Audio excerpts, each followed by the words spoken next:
पहले तो हमको ये समझना पड़ेगा कि सोलमेट कनेक्शन होता क्या है। लेकिन सोल कनेक्शन पर्टिकुलरली किसी एक व्यक्ति विशेष के लिए नहीं, वो सबके साथ जुड़ा होता है। All wild world, all people, all every living beings, और वो डायरेक्टली रिलेट करता है परमात्मा से।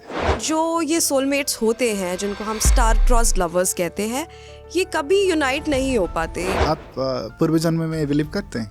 जी।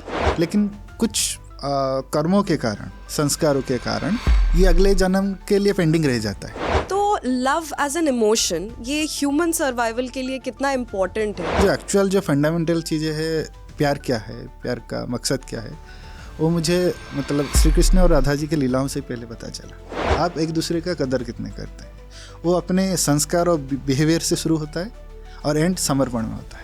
एक्चुअली वन साइड लव कुछ होता नहीं, हम इसको नाम दिए हैं वन साइडेड, कि मैं खुश रहूं, सामने वाले का खुशी देखूं, उसको कुछ खुशी दे पाऊं, उसके लिए कुछ करूं, वो भी बिना एक्सपेक्ट किए हुए। ट्रू लव को पहचानने की ज़रूरत नहीं, वो ऑटोमेटिक आपके कैरेक्टर में झलकेगी। लाइकनेस से हम दोनों क्लोज हुए और मिलके कुछ अच्छा कर रहे हैं, तो वो लव बन सकता है आगे जाने वाले समय में। वो अपने हिसाब से बंदा या बंदी चुन के आपको देते हैं। आपको कहीं जाने की जरूरत नहीं, किसी के ऊपर ट्राई मारने की कोई जरूरत नहीं, किसी के साथ कोई एडजस्टमेंट कंप्रोमाइज करने की कोई जरूरत नहीं। Hi everyone, welcome to the BFC Publications podcast, your ultimate getaway to the world of books, stories and the brilliant minds behind them. मैं हूं आपकी होस्ट तान्या और हम सेलिब्रेट करेंगे the art of storytelling together. So let's dive in. आज हमारे साथ हैं डॉक्टर देबाशीष नायक, जो कि एक डॉक्टर होने के साथ साथ एक इमर्जिंग राइटर भी है। He is known for his evocative storytelling and his deep character insights. Dr. Nayak, welcome to our podcast and studio. Thank you ma'am. With a passion to explore the human psyche, Dr. Nayak's works deal with love, identity and existential musings. Dream Girl, a captivating tale of love, loss and self-discovery, marks his contribution to the world of contemporary literature, showcasing his unique narrative style. So Dr. Nayak, tell us something about yourself. Thank you ma'am. First of all, I'm feeling very awesome here to be conversant with you. Basically, I'm from Puri, Odisha. और मेरा family Jagannath ji के भक्त हैं, मैं भी उनका भक्त हूँ। तो मैं स्पिरिचुअली ही ग्रो अप किया हूँ अपने लोकेलिटी से, अपने संस्कार से। तो बचपन से लेकर बहुत सारे अनुभूति रहा है मेरा स्पिरिचुअलिटी को लेकर, जगन्नाथ जी को लेकर, और आज मैं जो कुछ हूँ सब उनकी कृपा है और ब्लेसिंग से और मेरे फैमिली के गुड विशेस से, जो कि आज मैं इस स्थान पर पहुँच चुका हूँ। तो डॉक्टर नायक, आपके ख्याल में जो पुराने ज़माने के सोलमेट कनेक्शंस होते थे, उनमें और आज के जो कनेक्शंस और बॉन्ड्स हैं, उनमें क्या फ़र्क है? पहले तो हमको ये समझना पड़ेगा कि सोलमेट कनेक्शन होता क्या है। देखिए, अगर आध्यात्मिक दृष्टिकोण से देखा जाए तो एक तो हमारे परमात्मा हैं जो सब क्रिएट किए हुए हैं, उन्हीं के हम संतान हैं। हम खुद को आत्मतत्व मानते हैं, वो परम तत्व हैं, हम आत्मतत्व हैं। तो एक्चुअली सोल कनेक्शन उनसे ही है हमारा। तो एक अंश के विभिन्न अंश है। तो अगर आपके अंदर आत्मा है, मेरे अंदर आत्मा है, तो एक ही तत्व से बना है जी। तो सोल कनेक्शन का मतलब ही है कि परमात्मा के साथ हमारा संबंध कुछ अलग नहीं होता है। अगर आपके साथ सोल कनेक्शन रहेगा तो एक पार्शियलिटी की भावना पैदा हो जाएगी, तो उनके साथ क्यों नहीं।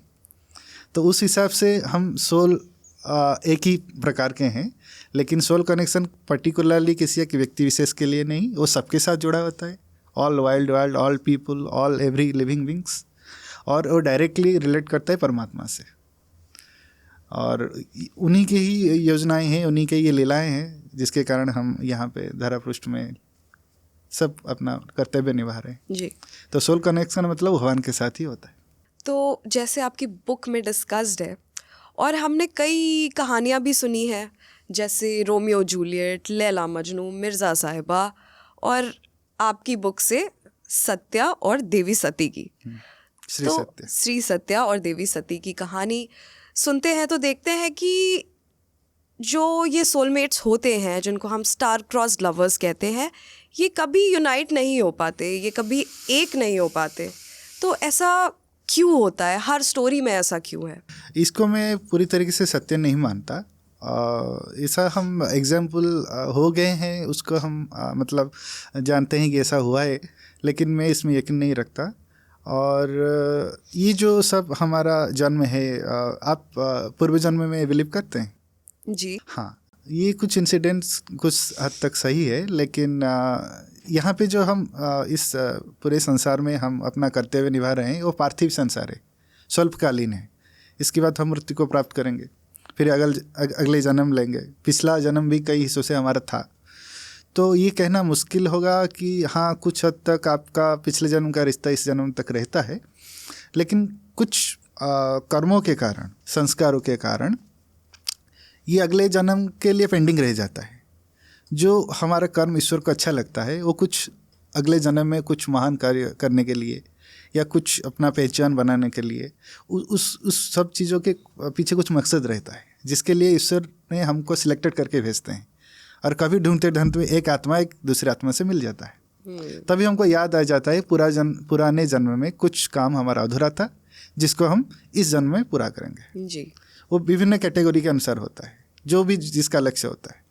कोई योगियों का लक्ष्य होता है कि मुझे परम पद का प्राप्ति हो, तो वो पिछले जन्म में जब तब अनुष्ठान बहुत किया होगा, लेकिन अधूरा रह गया होगा, तो उसको अगले जन्म में पूरा करना होता है। एक पर्टिकुलर टारगेट होता है।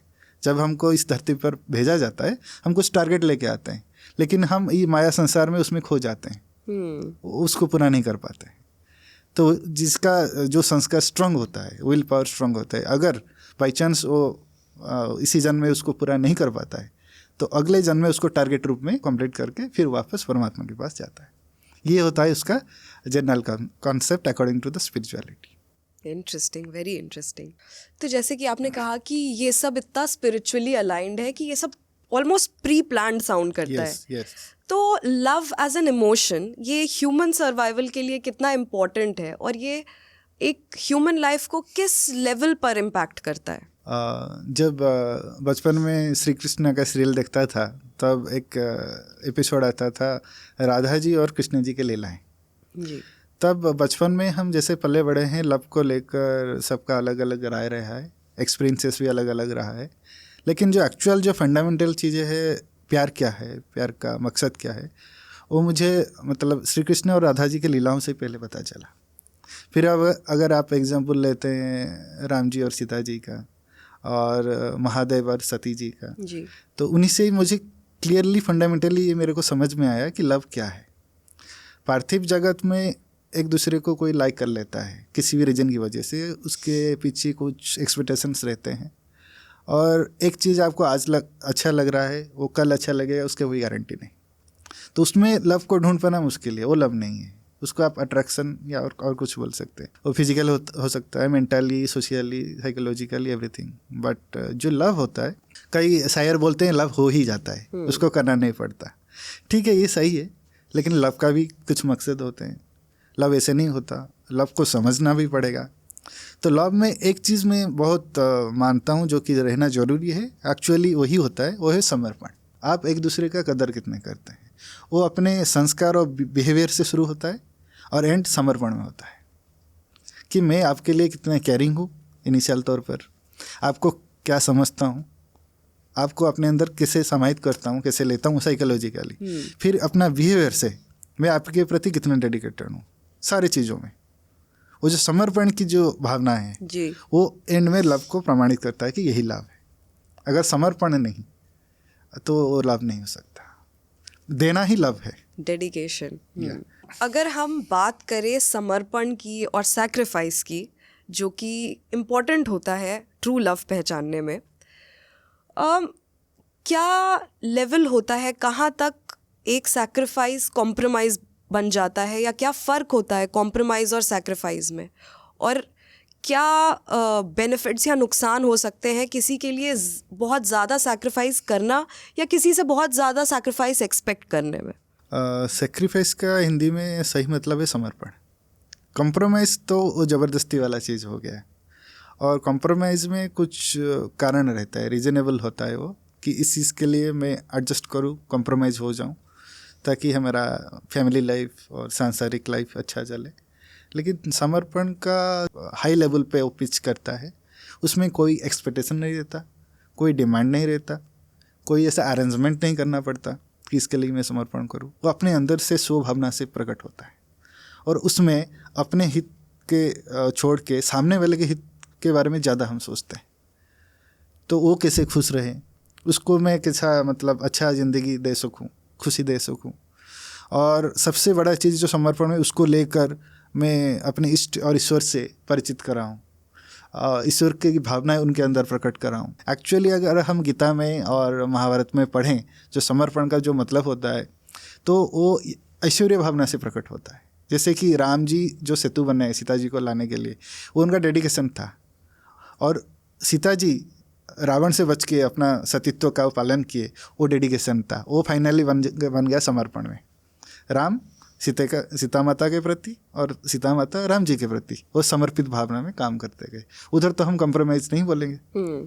तो ऐसा कुछ मैं अपने किताबों में लिखा हूँ जिससे पढ़ के आपको पता चलेगा कि समर्पण और कॉम्प्रोमाइज़ में अंतर क्या है। Very beautifully put. आप बाय प्रोफेशन एक डॉक्टर है जिनके पास यूजुअली हर चीज़ के लिए कोई ना कोई साइंटिफिक एक्सप्लेनेशन ज़रूर होता है जी। लेकिन ऐसा भी मालूम पड़ता है कि आपकी अपब्रिंगिंग बहुत स्पिरिचुअल है, आप बहुत स्पिरिचुअल एक व्यक्तित्व के मालिक हैं। तो ऐसे में आपके हिसाब से एक लव कनेक्शन में टाइम, लक, डेस्टिनी, इन सब का कितना और क्या रोल है? जैसे कि मैं बताया कि स्पिरिचुअलिटी मेरे अंदर अपने परिवार और अपने संस्कार के कारण ही आया है और जगन्नाथ जी के विशेष कृपा है ताकि मैं स्पिरिचुअली इवॉल्विंग हो सका। और ये अनुभव के दौर पर हुआ। तो उस अनुभव में लव एक प्रकार का अनुभव है। तो उस अनुभव में जब मैं स्पिरिचुअली डीपली टच्ड हुआ तो मुझे पता चला कि लव जो है सबसे ऊपर है। आप कुछ भी चीज़ का क्रिएशन देखिए, उसमें लव जुड़ा हुआ है। किसी का भी एग्जाम्पल लीजिए, जैसे एक भ्रमर एक फूल के प्रति आकर्षित हो रहा है तो अंत में वो मधु प्रदान करता है। एक झरने का बहना, हवा का बहना, उसका जो तिलतिलाई मतलब बाढ़ का जो साउंड है, पानी का जो साउंड है, हवा का साउंड है, अपने को कैसा महसूस कराता है जी। वो जो महसूस होता है उसके साथ हमारा जो टच अप, जो लगाव होता है, उसको हम क्या बोलते हैं? वो लव है। माँ जब बच्चा पैदा करता है, हम डिलीवरी केस में हम देखते हैं, तो बच्चा पैदा होने के बाद जब वो अपनी छाती में लेता है बच्चे को, वो जो भावना उसके लिए प्रकट होता है, वो क्या है? वो तो लव है जी। और जब हम माता पिता के पैर छूते हैं, वो जो भावना है, हमको आशीर्वाद दे के हमको गले लगा लेते हैं, वो लव है। तो नेचर को देखिए, सूर्य भी बिना डिमांड के हमको किरण दे रहा है, चंद्र भी हमको शीतल किरण दे रहा है, वो हमसे क्या डिमांड कर रहा है? तो दिस इज़ अनकंडीशनल लव। तो उसमें अगर आप कुछ समय को, पाबंदी को लगाएंगे तो गलत साबित हो जाएगा। उसमें आप क्या लक लगाएंगे, किस रेस्ट्रिक्शन दौर में इसको बांधेंगे आप? तो मेरे हिसाब से लव का कोई लक, टाइमिंग ऐसा कुछ नहीं होता। लव का बहुत प्रकार होता है। वो प्रकार के अनुसार, समय के अनुसार हम बोल देते हैं हाँ ये इसका ये पड़ाव है, ये इसका अलग अगले पड़ाव होगा। तो ये हमारा टाइमिंग के साथ हम एडजस्ट करके बोलते हैं, वो हमारा टाइमिंग्स होता है। लेकिन लव का ऐसा कुछ लक वगैरह नहीं होता, ये सारे बंधनों से मुक्त है। जब बोलते हैं ना लव में, तो सब कुछ माफ़ है, लव एंड वार में सब कुछ माफ़ है। तो यही चीज़ है। So now you know how everything's fair in love and war. तो जैसा कि आपने लव की बात की कि लव के बहुत सारे प्रकार हैं, तो लव एक इमोशन है लेकिन डेफिनेटली उसके बहुत सारे शेड्स एंड कलर्स हैं, जिनमें से एक है वन साइडेड लव। एंड आज के दौर में, स्पेशली आज की फास्ट सोसाइटी में, लोग कमिटमेंट देने से डरते हैं, वो स्टेप लेने से डरते हैं। तो अगर हम आपकी बुक में गुड्डी और आशुतोष की स्टोरी देखें तो उससे इस फियर ऑफ कमिटमेंट और वन साइडेड लव के बारे में क्या सोच सकते हैं? पहले गुड्डी और आशुतोष की कॉन्सेप्ट को जानने से पहले मैं वन साइडेड लव की बात करूँगा। एक्चुअली वन साइडेड लव कुछ होता नहीं, हम इसको नाम दिए हैं वन साइडेड लव। तो लव फिर टू साइडेड, वन साइडेड क्या होता है? वो होता है सेल्फ लव। अगर मैं यकीन रखता हूँ, अगर मैं खुद से प्यार करता हूँ तो मैं दूसरों को प्यार कर सकता हूँ और दूसरों से प्यार को मतलब चाहिदा में रख सकता हूँ मैं। लेकिन अगर मैं खुद के ऊपर संतुष्ट नहीं, खुद को प्यार नहीं करता और सामने वाला से डिमांड ही करता रहता हूँ मेरे को लव मिले, तो कॉन्सेप्ट गलत हो गया। तो वन साइडेड लव ऐसा कुछ होता नहीं, वो सब हम टेम्पररी जो एसेट्स हैं या एक्सपेक्टेशंस हैं उसको लेकर हम एक दूसरे से डिमांड करते रहते हैं कि ये मुझे चाहिए। कुछ हम अपना एक बना लेते हैं कैटेगरी कि इसको मैं अपना लव का इजहार करूँगा, उसके बाद वो ऐसे ही हमको देंगी, उसके साथ ऐसा ही बनाऊँगा, वो सब प्री प्लान्ड होता है। और उसको लेकर जो एक्सपेक्टेशन रहता है जब हमको नहीं मिलता, हमको लगता है कि वो चीज़ हमको नहीं मिला और मेरा वन साइडेड लव था, जबकि वो लव था ही नहीं, वो कुछ अलग था।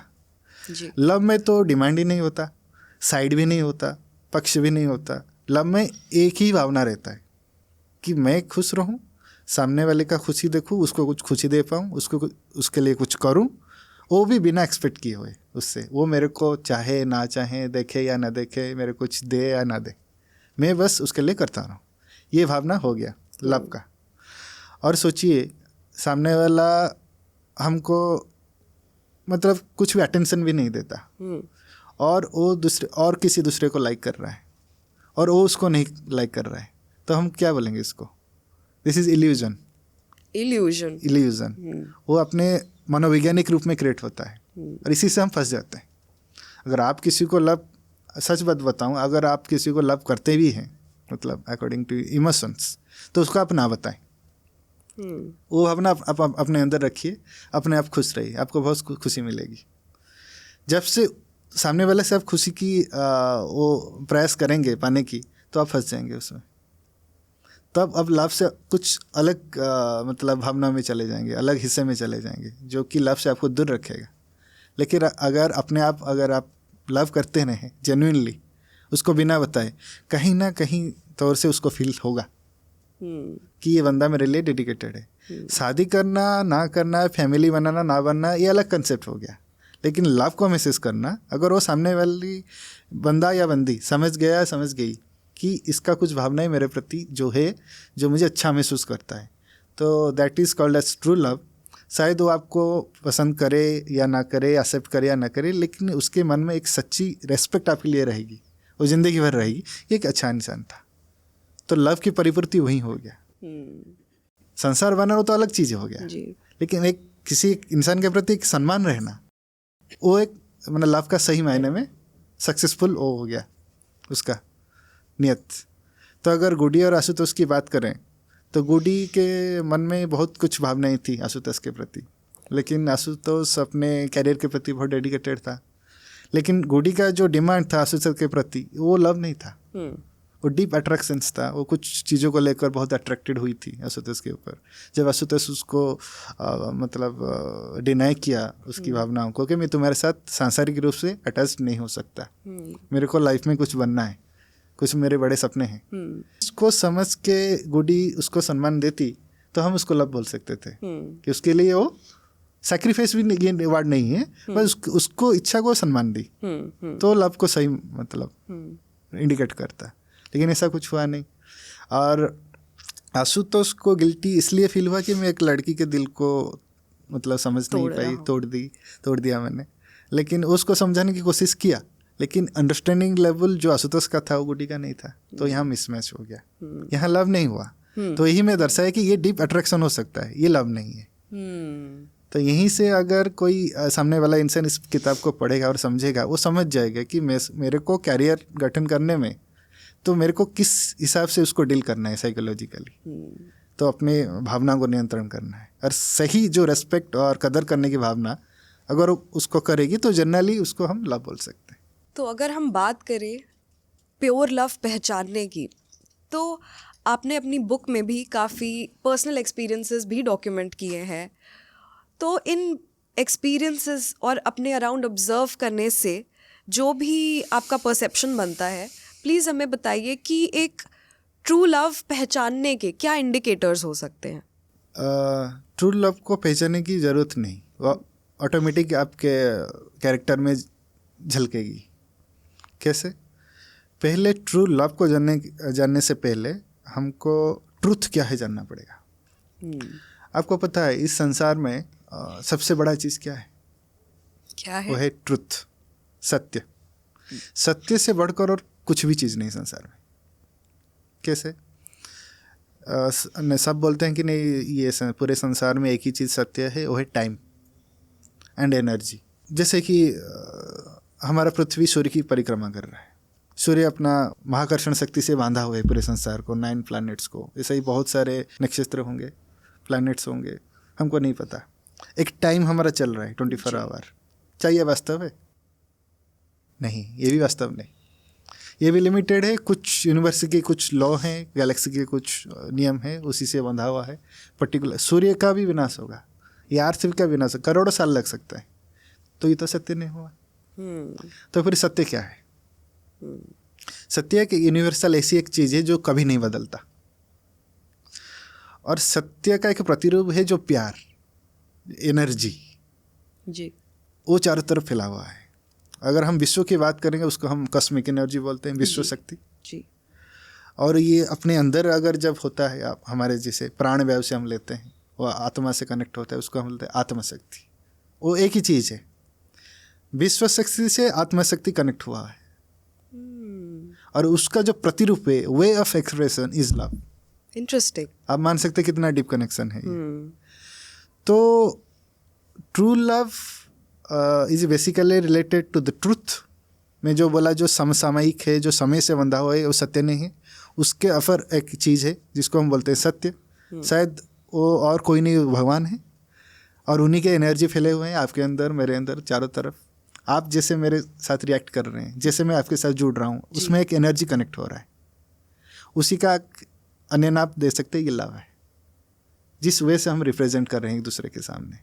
अगर अच्छी भावना से कनेक्ट हो गया तो उनको अच्छा लव, सच्चा लव, ट्रू लव बोल सकते हैं। सत्य का वर्ड इंपॉर्टेंट है। लव में आप जोड़ रहे हैं ना जी। अगर वो सत्य नहीं है तो लव नहीं है, तो लव नहीं तो illusion, everything else is illusion.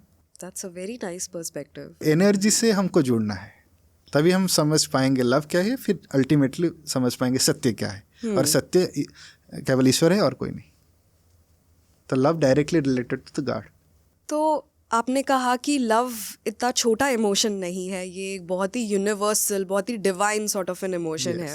तो लव को बहुत ही एक छोटी सी चीज़ बना के छोड़ दिया है। स्पेशली अगर हम इंडियन सोसाइटी की बात करें तो इंटरपर्सनल रिलेशनशिप से कास्ट, कम्युनिटी, इन सब चीज़ों को बहुत ऊपर रखा जाता है। तो a person can not try to love independently and वो खुद से लाइफ के बड़े डिसीजंस नहीं ले सकते लोग।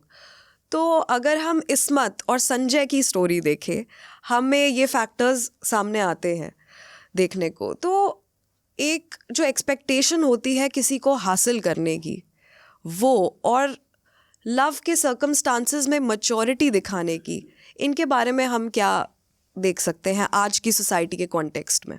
देखिए, एक तो नियम बनाया गया है कि हम संसार में जो पैदा होने के बाद कैसे हमारा ज़िंदगी रहे और उसको हम कैसे बिताएं, अपने अनुसार और सोसाइटी के अनुसार, सामाजिक तौर पर। तो वहीं पे कहीं आपका ये कंसेप्ट नहीं है कि आप लव करके उसको हासिल करें और उसके साथ संबंध बनाए यार ज़िंदगी को आगे ले चले। ये कहीं पे नहीं लिखा हुआ है। ये हमारा ही मतलब क्रिएशन है, हम ही इंसान इसको नियम बनाए हुए हैं। और जो कास्ट सिस्टम है उसमें तो मैं यकीन नहीं रखता। कास्ट तो हमारा एक ही है, मानव धर्म है, हम इंसानियत की पालन करना चाहिए हमको। तो ये सोसाइटी में है, इस चीज़ को हम हटा भी नहीं सकते और उसी को साथ लेकर हम रिलेशंस को बिल्डअप करते हैं और निभाते हैं। लेकिन मैं जैसे बताया पहले भी, इसका आंसर मैं दे दिया हूँ ऑलरेडी कि लव एक इमोशन है, एक भावना है, एक सच्ची भावना है जी। जो एक दूसरे के प्रति रहना ज़रूरी है। और उसको लेकर अगर हम कास्ट सिस्टम में घुसेंगे तो कॉन्फ्लिक्शन पैदा होगी, तो उससे हम ना पड़े। वैसे अगर लव का कंसेप्ट को अलग रखें और सांसारिक बंधन पड़ने में शादी वगैरह को अलग रखें, तो उससे हमारा बेस्ट एडवाइजर हमारे माता पिता ही हैं। हम अगर अपनी सच्ची भावनाओं को अपने माता पिता के सामने प्रकट करेंगे, वो तो ऑलरेडी एक्सपीरियंस्ड है इस चीज़ों में, वो हमको सही गाइड कर पाएंगी। बेटा तेरा क्या ख्यालात है? अगर मैं सपोज मैं एक लड़की को पसंद करता हूँ, मैं बोलता हूँ कि मैं उससे प्यार कर रहा हूँ, लेकिन उसका वजह क्या है, उसका अस्तित्व क्या है, उसको भी तो मेरे को समझना पड़ेगा। क्यों लव कर रहा हूँ, ये लव है या नहीं, और इसका लक्ष्य क्या है आगे जाके, लव में क्या करूँगा मैं उसके साथ, टाइम पास या बंधन में पढ़ूँगा या कुछ मेरा बड़ा एम है। तो बेस्ट सलाह हमको अपने माता पिता ही दे सकते हैं। तो संजय का थोड़ा फीलिंग्स सच्चा था इस्मत के प्रति। तो संजय का कॉन्सेप्ट यही था कि मैं अपनी भावनाओं को उसके आगे प्रकाश कर सकूं, जो मेरी भावनाएं हैं। और शायद इस्मत वो नहीं चाहती थी, वो बस टाइम स्पेंड करना चाहती थी अपने मतलब कार्य में, थोड़ा उसके साथ टचअप होना चाहती थी। तो ये भावना लव में कतई नहीं, ये बस आप अट्रैक्शन बोल सकते हैं और एक लाइकनेस बोल सकते हैं। लव होने के लिए दोनों की भावनाएं सेम होनी चाहिए और एक दूसरे के प्रति जो अपने बिहेवियर में उसमें समर्पण दिखना चाहिए कि अगर मैं उससे कुछ डिमांड नहीं कर रहा हूँ या वो सामने वाली नहीं करती है तो आप उस भावना को छोड़ दें, अगले काम की तैयारी करें जिससे आपको दोनों को मदद मिलेगी। सपोज आप मेरे क्लासमेट हैं, मैं आपको लाइक करता हूँ, आप मेरे को लाइक करते हैं, अभी ये लाइकनेस पे टिका हुआ है, आगे क्या होने वाला है उसका कोई तैयारी नहीं हमारे दोनों के अंदर। तो ठीक है, ये अभी तक सच्ची भावना है और हम डिस्कस करेंगे, दोनों लाइक करते हैं, नोट एक्सचेंज करते हैं, चलो पढ़ाई की तैयारी करते हैं, चलो अगले दिन कंपटीशन है उसकी तैयारी करते हैं और हम सक्सेस ला पाएंगे अपने मेहनत से। लाइकनेस से हम दोनों क्लोज हुए और मिलके कुछ अच्छा कर रहे हैं, तो वो लव बन सकता है आगे जाने वाले समय में, क्योंकि ये सच्ची भावनाओं को आपको इकट्ठा कराएगा। आपको कोई मकसद नहीं, मैं गलत भावना से आपसे अटैच्ड हो रहा हूँ और पूरी तरीके से प्लानिंग बना लिया हूँ, तो वो तो लव नहीं हुआ। मैं तो आप नहीं जानता आपका कास्ट क्या है, मैं तो आपकी हेल्प करना चाहता हूँ, उससे मेरे को खुशी मिलती है कि कल अगर हम कंपटीशन जीत गए तो हमारा सक्सेस हो गया एफर्ट। वो जो खुशी, उसके पीछे जो भावना है, सच्ची भावना है, यहाँ पे फिर सच आ गया, तो धीरे धीरे लव की ओर लेकर जाएगा। लेकिन उससे अगर आप गलत ट्रैक में भागेंगे तो कतई लव नहीं बन सकता। तो उनके अंदर वही चीज़ हुआ, वो जो कनेक्शन था उन दोनों के बीच नहीं कनेक्ट हो पाया। एक की भावना सच्चा रहा लड़के की, लेकिन लड़की उसको नहीं समझ पाई, तो लव नहीं आगे जा पाया। अगर उस दृष्टिकोण से हम बोलेंगे संजय, तो संजय ने बहुत एफर्ट दिया, लास्ट को सेक्रीफाइस की खुद के साथ कि सामने मैं जो एनर्जी दे रहा हूँ वो सामने वाले उसको नहीं समझ पा रही, चलो मैं अपना करते हुए सही रखता हूँ, अगर कभी ना कभी उसको समझ में आएगी तो समझ जाएगी, ताकि लाइफ में एक लेसन मिलेगी। तो अपने करते हुए लेकर संजय सही रहा और अपनी तरफ से पूरी कोशिश किया। वो इससे ये भी हाईलाइट होता है कि रिस्पेक्ट कितनी इम्पोर्टेंट है। जी वो चीज़ था संजय के अंदर, वो रिस्पेक्ट था। कहीं ना कहीं ये चीज़ है, अगर मैं आपके प्रति ट्रू हूँ, भावना में मेरा सच्चा है, कहीं ना कहीं आपको समझ में आएगा जी। वो साइज फिजिकल एंटिटी में हो, ड्रीम में हो, आपको सबकॉन्शियस की माइंड के थ्रू आपको एनर्जी महसूस कराएगा। कोई अगर हमारे ऊपर बुरी भावनाएं फेंकता है तो वो भी हमको समझ में आता है जी। इंसिडेंट हमारे साथ हो जाते हैं, हम उसी को वही नाम देते हैं, ये लक था, वो था, टाइमिंग्स था। लेकिन मैं बोला ना, एक कंसेप्ट है जो एनर्जी, वो सब चारों तरफ कनेक्ट हुआ है हमारे साथ, तो उसी का ही महसूस हम करते हैं। It is a psychological dealing and psychological impact on our mind and body also. So हम डॉक्टर नायक की इनसाइट से समझ सकते हैं कि लव सिर्फ किसी को पोजेस करने का नाम नहीं है। It is respecting someone and it is also sometimes letting go. तो sir, my next question is कि ड्रीम्स, जो कि एक कॉन्क्रीट एक्सपीरियंस नहीं होता, ये एक फ्लीटिंग एक्सपीरियंस होता है, उनके थ्रू आपने लव जैसे एक यूनिवर्सल और सॉलिड एक्सपीरियंस को समझाने की कोशिश की है जो परमानेंट रह जाता है। तो ड्रीम्स का आपकी लाइफ में और इस स्टोरी में क्या इम्पोर्टेंस है, और इन दोनों ऑपोजिट एनर्जीज को कंबाइन करने का इंस्पिरेशन आपके पास कैसे आया? जी, तो बढ़िया सवाल है। ये पूरा कंसेप्ट मनोविज्ञान का ही है। जैसे कि हमारे मानव चेतना का 3 स्तर रहता है। हम उसको बोलते हैं, एक नॉर्मल अवस्था है, एक अवचेतन अवस्था है और जिसके अंदर वो सबकॉन्शियस माइंड वाला खेल रहता है, और एक होता है अति चेतन अवस्था, सुपर कॉन्शियस माइंड। तो तीनों ही स्तर में हम एनर्जी को महसूस करते हैं और अपने भावनाओं को सही दिशा दे पाते हैं। तो जो ड्रीम का रोल है वो सबकॉन्शियस माइंड वाला रोल है। जैसे कि फिजिकली जो मैं ऑब्जर्व कर रहा हूँ उसके बारे में बार बार सोच रहा हूँ, वो कहीं ना कहीं मेरे सपने में आ जाता है। ये टेम्परेरी वाला हो गया। और क्या होता है जो कि पिछले जन्म के संस्कार के कारण अपने सबकॉन्शियस माइंड में स्टोर रहता है, और बीच बीच में वो सपने के थ्रू हमको इंडिकेट करता है। जैसे मैं बोला कुछ पिछले जन्म का रिश्ता है, पिछले जन्म का कुछ कर्म है जो टारगेटली मुझे इस जन्म में पूरा करना है, वो ड्रीम क्या कर आपको दिखाता है कि आप सतर्क हो जाइए, आप तैयार हो जाइए, आपको ये करना है, वो चीज़ करना है। और लव को अगर इसमें मैं डालूं तो वही सच्ची भावना है जो किसी के साथ था, जो इस जन्म में वो दोबारा वो पैदा हुई है, मैं पैदा हुआ हूँ और उसके साथ मेरा मिलन है, तो ड्रीम में आ जाता है कभी कभी झलक, जो कि मेरे ज़िंदगी में हुआ जी। अच्छा। हाँ। और जो मैं अपने ड्रीम गर्ल की ढूंढ रहा था, जिसका खोज था, वो तो आखिर में मुझे मिल ही गई जी। और वो और कोई नहीं, मेरी वाइफ ही है जी।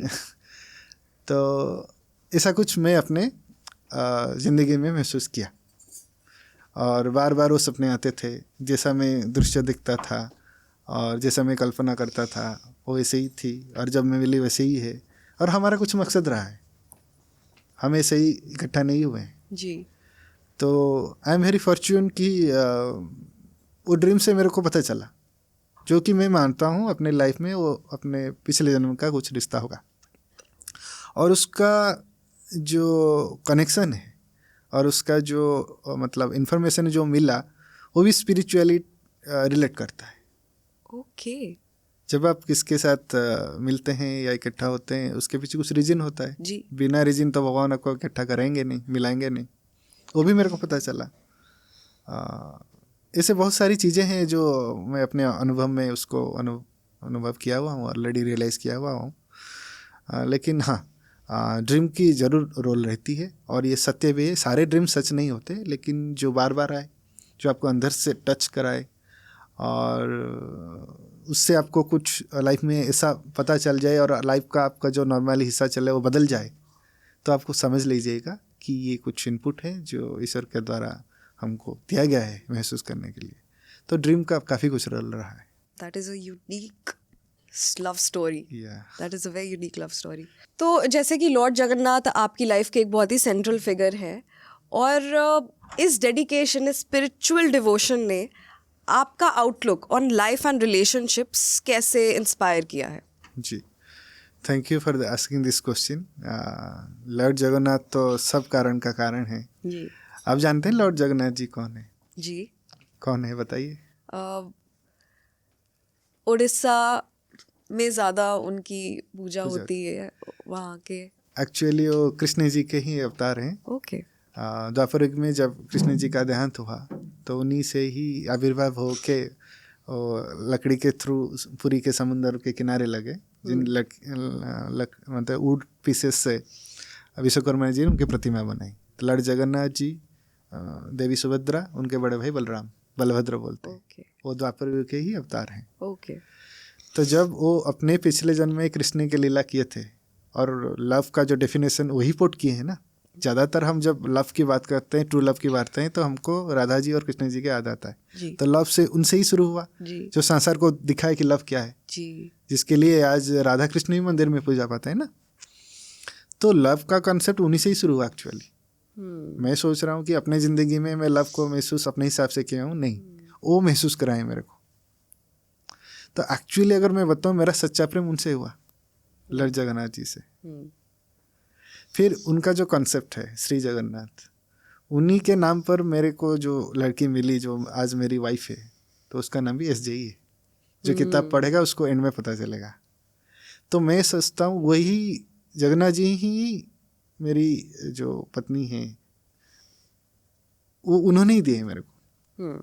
मैं उनसे सच्चा लव किया, इसलिए वो ऐसी लड़की को मेरे पास भेज दे जो मेरे से सच्चा लव करे। फिर हम दोनों कनेक्ट होके सच्चे लव को निभाएं और उन्हीं के प्रति डेडिकेटेड रहें। ये एक सर्कल बन गया ना। अगर कुछ सच्चा चीज़ आप ईश्वर को समर्पित करते हैं ना अपने सहृदय से, तो उसका रिटर्न भी आपको मिलता है। वो अपने हिसाब से बंदा या बंदी चुन के आपको देते हैं। आपको कहीं जाने की ज़रूरत नहीं, किसी के ऊपर ट्राई मारने की कोई ज़रूरत नहीं, किसी के साथ कोई एडजस्टमेंट कंप्रोमाइज़ करने की कोई ज़रूरत नहीं। आप जिसको भी लाइक करें, जिसको भी पसंद करते हैं, अपने अंदर रखिए। अपने इष्ट जो भी हैं आपके, अब उनको बताइए, वो तो सुपीरियर एनर्जी है, हम तो नॉर्मल एनर्जी हैं। तो जब भी हम सबमिटनेस अपने इष्ट के प्रति दिखा देते हैं, अपने भगवान के प्रति दिखा देते हैं, तो वो हो गया सच्चा कनेक्शन, उसमें कोई त्रुटि नहीं रहता। फिर उन्हीं की तरफ से हमको जो दिया जाता है वो हमारे लिए परफेक्ट होता है। वो ऑटोमेटिक हमको समझ में आ जाता है कि इसी के साथ ही सच्चा रिलेशन होता है। शायद ये हमारे चुने गए चीज़ों से हो या उनकी तरफ से जो दिए गए चीज़ों से हो, हम ऑटोमेटिकली कनेक्ट हो जाते। तो अगर हम इस डिवाइन लव की बात करें, जो कि हर शेड ऑफ लव का बेस होता है, कोर पर होता है, आज के टाइम में कपल्स कैसे गॉड से डीपली कनेक्ट कर सकते हैं और आपस में एक डिवाइन कनेक्शन कैसे इनकरेज कर सकते हैं? बहुत ही बढ़िया सवाल है। जिसे हम जगन्नाथ जी के बात किए, और ये डिवाइन जो वर्ड है उसका हिंदी मीनिंग है दिव्य। तो मेरी जो आप टाइटल पढ़ेंगे, dream girl N inevitable love journey towards a divine union, तो इसका मतलब ही इसी लाइन में छुपा हुआ है, एक अपरिहार्य प्रेम यात्रा एक दिव्य मिलन की ओर। तो दिव्य मिलन कहाँ हो सकता है? रेस्टोरेंट में तो नहीं हो सकता, गार्डन में तो नहीं हो सकता, वो किसी कस्मिक एटमॉस्फेयर में ही होगी। तो वो कहाँ पे होगी? पहले तो अपने भावनाओं में होगी, फिर जाके कहीं पे यूनिवर्स में हो सकता है, after our death, immortal, I don't know. तो पहले तो आप तो ग्रांट लेना पड़ेगा भगवान से कि मेरी जो भावनाएं हैं, मेरी जो सच्ची भावनाएं हैं, उसको समझने वाली या कदर करने वाली या वाला जो भी अकॉर्डिंग टू द जेंडर, ऐसा एक अगर साथी मिल जाता है तो मैं आपकी और करीब हो सकता हूँ। लव होने से पहले या करने से पहले अगर ये भावना आपके अंदर आ गया तो वो पहले से ही सच्चा बन गया। तो अरेंजमेंट उस हिसाब से होगी। लक भी इसके लिए बदल सकता है क्योंकि आप ईश्वर के साथ कनेक्ट हो गए, उनको अपना सबमिट कर दिए, तो ऑटोमेटिकली टाइम लगेगा, लेकिन आप इसके ऊपर अगर स्थिर रहिएगा, इस चीज़ को समझिएगा और अपना कर्तव्य सही से करिएगा, सच्चे नियत से करिएगा, सच्ची भावनाओं से करिएगा, कहीं ना कहीं ये चीज़ ईश्वर को पसंद आएगा और आपको वो रिस्पॉन्सिबिलिटी को साथ देने के लिए कोई एक इंसान को आप भेज देंगे आपके पास, जिसके थ्रू आप ये अच्छा सच्चा कर्म कर पाएंगे। और अगर उनसे रिलेटेड है तो और आसानी से कर पाएंगे और फाइनली उन्हीं के पास ही आप पहुंच जाएंगे। तो ये दिव्यता को अनुभव करने के लिए खुद को सच्चा बनना पड़ेगा, अपना जो हार्ट माइंड है वो एकदम प्योर होना पड़ेगा। तो प्योरिटी इज़ नेसेसरी। फिर सच्ची एक्टिविटी के थ्रू हम अगर स्पिरिचुअलिटी के थ्रू अपने इष्ट और अपने सच्चे भावना को लेकर काम कर पाएंगे तो अंततः हम उस चीज़ को महसूस कर पाएंगे, लव को सक्सेसफुली निभा पाएंगे और फाइनली अपने इष्ट के प्रिय बन पाएंगे। तो वही हो गया दिव्य मिलन, उन्हीं के साथ हमारा अटैचमेंट। तो आप रीडर्स और व्यूअर्स को लव, माइंड और स्पिरिचुअलिटी का जो बैलेंस है उसके कॉन्टेक्स्ट में क्या मैसेज देना चाहेंगे और क्या की लेसन्स वो ले जा सकते हैं इस बुक से? जरूर। मैं तो सबसे पहले मैं बोलूँगा कि जगन्नाथ जी सबको अपने कृपा दृष्टि में देखें और सबको अपना ब्लेसिंग्स दे, क्योंकि हमारा ये जो जन्म है वो बहुत मुश्किल से हमको मानव शरीर मिला है कर्म करने के लिए। बहुत सारी ऐसी योनियों को पास करके हम मानव शरीर में इंसान की पैदाइश हुए हैं। तो सबसे पहले हम संसार में बहुत सारी चीज़ें सीखते हैं, लेकिन वो कितना सही है कितना गलत है हम परखते नहीं। हम जैसे अपना विवेक शून्य हो गए, हम विचार शक्ति को खो दिए हैं। थोड़ा अपने ऊपर कंट्रोल लाएं हमेशा। कुछ भी चीज़ करने से पहले, बोलने से पहले, सोचने से पहले उसको परखें अपने अंदर, क्या ये चीज़ सही है, क्या ये चीज़ गलत है। According to the everyone and situation everything is true and false, सही और गलत होता है। किसी के लिए किसी को कुछ सही लगता है, किसी को कुछ गलत लगता है, लेकिन अपने अंदर का की आवाज़ को सुनिए, वो आपको क्या बोलता है। ऑटोमेटिक आपको, जैसे कि मैं कप को उठाया, पिया, कैसे रखा, ये मुझे सोचना चाहिए। अगर मैं ज़ोर से रखूँ वो एक अलग महसूस कराएगा, अगर से आराम से रखूँ वो अलग महसूस कराएगा। तो ये अपना विचार शक्ति हुआ ना। तो अपनी ज़िंदगी में अब जो भी आप रिश्ते निभाते हैं या किसी के साथ जैसे भी जुड़ते हैं, एक सच्ची भावना को लेकर आप जुड़िए एक दूसरे के साथ। कोई डिमांड नहीं रखिए, कोई भी एक्सपेक्टेशन ना रखें। हमेशा सामने वाले को खुशी देने के लिए कोशिश करें। जैसे कि मैं अपने फ्रेंड लोगों के साथ मिलता जुलता हूँ, मैं सबको हंसाता हूँ। कोई सामने वाला हंसता है तो मेरे को बड़ा खुश महसूस होता है, मैं भी हंसता हूँ, उनको भी हंसाता हूँ। ये एक सच्ची भावना हो गई जी। इससे मेरा कोई नुकसान नहीं, कोई मेरा एक्सपेक्टेशन भी नहीं, मैं हमेशा खुश रहता हूँ। तो ऐसे ही किसी को किसी के प्रति दया करिए, किसी का मदद करिए, किसी की सेवा करिए, इससे ना बहुत ब्लेसिंग मिलते हैं हमको। हमारे ज़िंदगी के जो संस्कार है वो परिवर्तन हो जाता है। जब संस्कार सही हो जाता है ना, ऑटोमेटिक हम ऐश्वरिक चीज़ों से कनेक्ट हो जाते हैं अपने आप। तो सांसारिक बंधनों से में रहें, आप कमल के भांति रहें। जैसे कमल का फूल होता है ना, वो पानी में रहता है, उसका पत्ता, फिर वो पानी से अलग रहता है, पानी उसके ऊपर प्रभाव नहीं डाल सकता। ऐसे ही संसार के बंधन में रहिए, लेकिन अगर आपका नियत सच्चा हो, अगर आप आदमी सच्चे हैं, तो आपके साथ कभी गलत नहीं होगा। आप ऑटोमेटिक सच्चा कर्म करिएगा और सच्चाई के साथ जिएंगे तो सब कुछ आपके साथ सच्चाई होगा, लव भी आपका सच्चा हो जाएगा। तो यही मैसेज मैं अपने बुक के एंड में दिया कि ईश्वर उन्हीं प्राणियों को ज़्यादा पसंद करते हैं जो अंदर से बहुत सच्चे होते हैं। तो सच्चाई के साथ शुरुआत करिए और सच्चाई के साथ ही एंड करिए, आपको सब कुछ मिल जाएगा और आपको सब कुछ चीज़ों में आपको संतुष्टि मिलेगी। यही आपका मकसद होना चाहिए। यही मेरा मैसेज है सबको, पूरे संसार को, कि खुद को सच्चा बनाइए और ईश्वर के साथ कनेक्ट रहिए। ऑटोमेटिक आपकी ज़िंदगी में परिवर्तन होगी और अंततः जो हमारा एक्चुअल एम है, जो हम जो चीज़ को लेकर आए हैं, उन्हीं से हम लास्ट को समा जाएंगे ईश्वर के साथ, जिसको हम ग्रेटेस्ट लिबरेशन या सल्वेशन बोलते हैं, परम प्राप्ति। तो उसी के पीछे लव का बहुत रोल है और लव ही हमारे एनर्जी को बैलेंस कराता है। और एनर्जी जब बैलेंस होगी ऑटोमेटिक स्थिर हो जाएगी, और जब स्थिर हो जाएगी हम आत्म तत्व से परम तत्व से तक कनेक्ट हो पाएंगे, और यही हमारा लाइफ का एक्चुअल मकसद है। तो दोस्तों, I hope you had an amazing time understanding love and spirituality in such an amazing and interesting way. Don't forget to grab your copy of Dream Girl. Dr. Nayak, thank you so much हमें love, identity, spirituality के बारे में इतना सब कुछ इतनी बेहतरीन तरीके से एक्सप्लेन करने के लिए। Thank you so much, ma'am, for giving me time, your precious time.